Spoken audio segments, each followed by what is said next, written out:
Hey everybody, and thanks for tuning in for Friday, May the 4th issue of The Issues. I'm Dave Epstein, and today we're going to be talking about the Zimmerman case in the U.S. We're going to be talking about the American election. Let's start with that first, okay? So we have two frontrunners in the American election that's going to be coming up for president this fall, and Barack Obama will be going for term 2, and Mitt Romney will be going for his first term. And what is important about this is whether or not we're going to see more George Bush politics if Romney were to win, or if the economic uprising, I guess we can call it that, is going to continue with Obama in office. Who's going to win? No one knows. What I want to talk about quickly, though, is Ron Paul, because Ron Paul has been in the run for President of the United States of America now for as long as I can remember, and he doesn't seem to get the attention nor the press that he and his followers think he deserves. And I don't understand fully why that is. I'm not 100% sure. I think it's maybe because in some categories he leans a little bit over to either side. It's not exactly too much right, too much left. Sometimes he's just way over on the right, and other times he's just way over on the left. Now, let's talk about the Zimmerman matter with regards to Sanford, Florida, and the gentleman that shot the teenage boy who was going to the store to get Skittles. Now, we already know that the Zimmerman was informed by the police not to leave his property. He wasn't allowed to carry a gun off his property, and the stand your ground law in the U.S. is basically what is protecting him at this point in time. Now, what I want to touch on here is Zimmerman had 40 days plus in order to start preparing his defense before he was even charged. Now, we're going to talk about this a little bit later in the show when we deal with an issue of crime in Toronto. But right now what I want to say is that Zimmerman has been able to raise $200,000 to put towards his defense. Now, those people that donated this money to him via the website that he's put up, these people, should Zimmerman be held accountable for his actions and found guilty, should these people who are financing him be in some way held accountable as well, being charged as accessories or at least supporting or inciting violence. And that's what they're doing. We shouldn't be allowing people to collect revenue. Well, it's not Canada, but it's a U.S. issue. And this is something that they should look into quickly, because you shouldn't be financing people after violent acts. When you are charged, you shouldn't be allowed to go to the public population and say, donate to me. Donations should only be to charities and under stringent rules to politicians. So make sure you don't go on anybody's website and donate to them, because if you're donating to somebody who killed somebody else and they actually killed that person in a negative light, how does that reflect on you? Hello and thanks for watching. We hope you are enjoying this week's show. If you or someone you know has something to talk about and would like to get it out, come on an episode of The Issues. Please call or email the number on the screen. Once more, thanks for tuning in this week, and we hope to see you next time.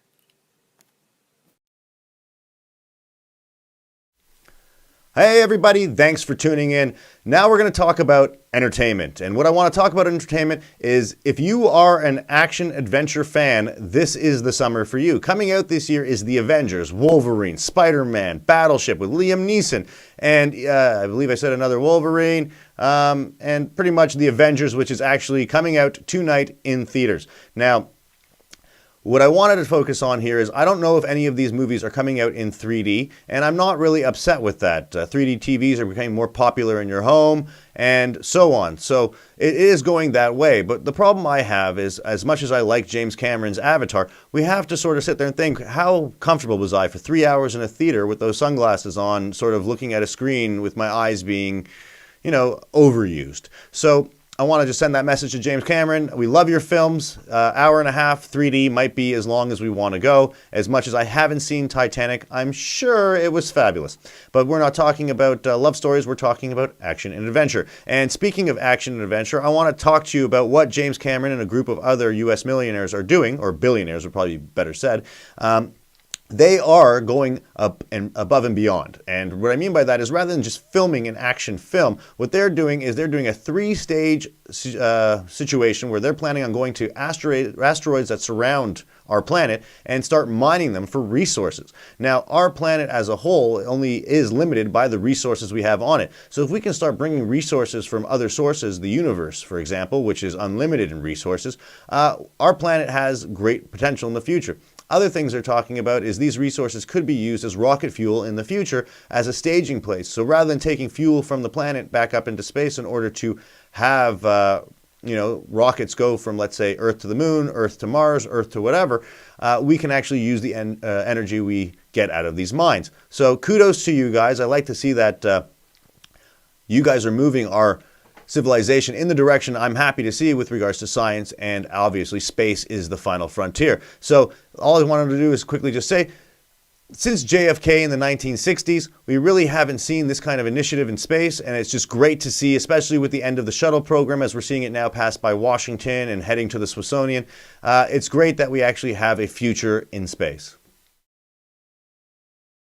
Hello and thanks for watching. We hope you are enjoying this week's show. If you or someone you know has something to talk about and would like to get it out, come on an episode of The Issues. Please call or email the number on the screen. Once more, thanks for tuning in this week, and we hope to see you next time. Hey everybody, thanks for tuning back in again. Now I want to talk about our great city of Toronto and crime, because gun crime is up 54% since last year, and some people are starting to talk this could be another year of the gun. Now, what I wanted to focus on here is there's three sort of things that I want to sort of focus on. First of all, I want to talk about my personal area. I live in York Center, and around Boxing Day, a girl of age 4 was abducted from her property and allegedly sexually assaulted. The man has since been arrested, but nonetheless, this is not a typical incident of the suburbs of the city of Toronto. Now, later on, actually earlier this year, an officer on the same street was doing a routine traffic stop. Now, it was after or around midnight, and the officer ended up getting stabbed in the neck and ended up shooting the person that stabbed him. The person that stabbed him has since died. Now, what I want to focus here quickly is on the police. And what I mean by that is I thought that there was a policy in the city of Toronto that at around midnight, 11 o'clock, that they had 2 police officers in a cruiser. And that's a safety concern. I think that's an important one that we should look at. And why wasn't this officer with another person or another police officer? Now, another thing I want to focus on is mental health, because this is something that's been in the paper a lot these days. And what I want to sort of target here is not only the mental health of the person that stabbed the officer. I'm sure that the officer's mental health before he was stabbed was fine, but now this officer has dealt with not one trauma, but 2. First of all, dealing with getting stabbed in the neck. That's a serious issue that anybody would have trouble getting over. Another thing, that in retaliation for getting stabbed, the officer was forced to use lethal force by shooting the assailant. Now the assailant is dead, and now the officer has to question himself, I'm sure for the rest of his life, is if he did everything properly, and if he did everything in the best way in order to retain human life and to save life. And these are things that I don't know how the Toronto police deal with them, and I think it's very important for the community to look at it. Now, last off, I wanted to sort of talk about this officer that was charged with murder for shooting someone in the back in November 2010. And this sort of touches on the Zimmerman issue, where he had 40 days to prepare his defense before he was even arrested. Now, as someone who has a few friends in the criminal legal area, I will tell you that one of these things these people tell their clients when they get into trouble is the best thing for you after you get into trouble is to separate yourself from the situation. So in Zimmerman's case, he got 40 days to allow for a calming. It didn't exactly work for him because parties in the United States had an uprising saying that this was racially charged. Now, here in Canada, we don't really see that so much. What we do tend to see is the SIU and the Office of the Independent Police Review Director sort of drag their butts on the ground while we're waiting to find out what happens. And the last thing I want to sort of touch on here is Darcy Shepherd. Darcy Shepherd was a bicycle person, messenger, who was run over by our ex-Attorney General. Now, the Attorney General ended up spending, I believe, a night in jail, but more than that, he never really suffered any sort of punishment. Now, talking quickly, in Quebec, a couple nights ago, a taxi cab driver was allegedly his car was being hit and smashed, and he drove off trying to avoid the situation, and he ended up killing someone too, and now he's been charged and released on bail. And I sort of went away from what I was talking on. I just want to show how there's a difference or a divide between if you work for government or you're a member of government and how you're treated, and if you're a regular citizen and how you're treated. So those are two focuses, or I'm focusing on those two now. But now I sort of want to flash back to the fact that time allows for things to get by. Now, this officer in Toronto who was charged with murder recently, he's had 2 years. It's now 2012 to sort of allow for time to pass for that situation to sort of not resolve itself, but to no longer be in the forefronts of people's minds. So does this really service to the community? Is it really sending a message that, this is the way things should be? And last off, I want to finish on this. Christopher Halmanuk was the officer that arrested the gentlemen that were breaking into storage lockers. He ultimately took a taser and pointed it in a man's genitalia and said, "Tell me where your partner is or I'm going to taser you." Now, when he did this, the person was detained in the back of the police car in handcuffs. Now, if this happened in Afghanistan, there would be a public uprising about the possibility of torture. Now, all I want to say is Chris Halmanuk, who has pled guilty, claimed that he was on low blood sugar at the time, got a conditional discharge and is still collecting a paycheck after he's been suspended, mind you, for a year, but he's still collecting a paycheck from taxpayers through the Toronto police. And if he's still basically on the police force a year later, it's only safe to assume that this person is going to be once again put back into the position of constable or sergeant. Now, what's important here is the chief firearms officer of Ontario, who's right now trying to put back into place the long gun registry after our federal government has said that that is not constitutional, is basically saying that if you've had a criminal interaction in the last 5 years, you are not entitled to have a PAL, which is a possession acquisition license for a firearm. But it seems that unless someone tells me differently, in order to be a police officer, you must have one of these licenses, which means Chris Halmanuk is still in possession of a firearm after he committed a violent act. And no one else in Canada would be able to do such a thing unless they were a member of government in some way, shape, or form. Hello and thanks for watching. We hope you are enjoying this week's show. If you or someone you know has something to talk about and would like to get it out, come on an episode of The Issues. Please call or email the number on the screen. Once more, thanks for tuning in this week, and we hope to see you next time. Ladies and gentlemen, boys and girls, now I want to talk about the Quebec education strike, education protest, student strike, whatever you want to call it. This is the breakdown, okay? A bunch of students, only 1/3 actually from my understanding, has been walking the streets aimlessly for the last 8 months trying to get tuition fees in Quebec down. Now, the reason I think this is important is Quebec in the country of Canada pays the lowest in terms of education and tuition fees than the rest of Canada. And the reason for this is their students are actually probably willing to stand up and fight for their right to a cheap education. Now, the reason a lot of the press has been against this, by the way, and a lot of pundits have actually said that the education protest is a terrible thing and the students have no right to be doing it. Now, I differ, as I'm not going into university right now and I don't have to pay for my education. And my education was actually financed by, me going to work and the assistance of my family. These students these days have a different situation. When I went to school, the debt wasn't as bad as it is. Now we actually need extremely well-educated students or people coming out of the student field taking jobs in order to ensure that we have those high-income positions in the future to start paying taxes to ensure that our debt at one point comes down. And the reason that is important is we've already lost in the province of Ontario, I know this is in Quebec, we've already lost one credit rating. Moody's credit rating, I believe, dropped us down. Now that's going to happen again and again until we sort of solve this debt problem. Now, what I wanted to say here is that education as a whole is a Canada issue, and I believe that education should be sort of flatlined along Canada, no matter whether you go to school at if you go to school at SFU or you go to school at UBC, UFT, McGill, whatever great Canadian institution of education you choose. The price shouldn't be more for you than it should be for somebody else. I'm not going to say that if a school has a program that is overwhelmingly getting people to join it, like UFT Law is the best law school in Toronto, and they want to charge a little more because they have overwhelming amount of people applying, then I don't know if that's actually a good thing or a bad thing. That would have to be looked at on an individual school by school sort of way.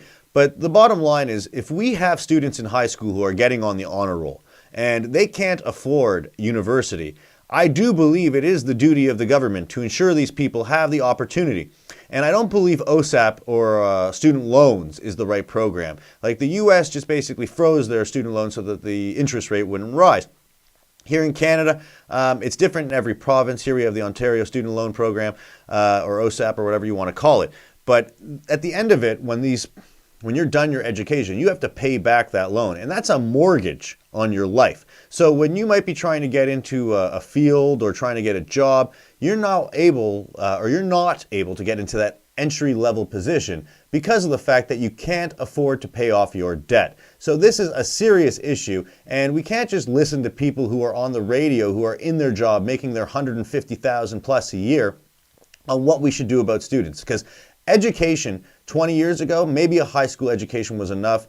10 years ago, a university education might have been enough. Now, without a university education, we have serious problems. And another thing I want to quickly just touch on is I don't know if you've talked to people out there in the world, but most of them could benefit from a university education. Hello and thanks for watching. We hope you are enjoying this week's show. If you or someone you know has something to talk about and would like to get it out, come on an episode of The Issues. Please call or email the number on the screen.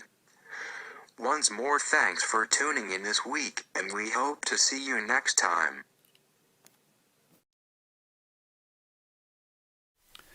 Thanks for tuning in to this week's issue of The Issues. We hope you enjoyed it. And by we, I mean myself and the rest of the people here at the wonderful studio. But right now, what I want to talk about is what's on the news in the city of Toronto for everybody and what everybody's talking about. And that is Rob Ford and the Toronto Star. And what I mean by this is it seems last night that Rob Ford had an unwelcome visitor from a member of the Toronto Star, looking over his fence, taking pictures. And I don't have a big grievance with this. My problem with this is Rob Ford has a job down at 100 Queen Street. If you want to go take pictures of him there, that's fine. At his house, his wife, his children, they didn't actually apply to be the mayor of Toronto. Should we really be harassing them at their home? I don't think so. But what I wanted to touch on here was Rob Ford made an effort to try to purchase a part of an Etobicoke Park in order for him to put up a security fence.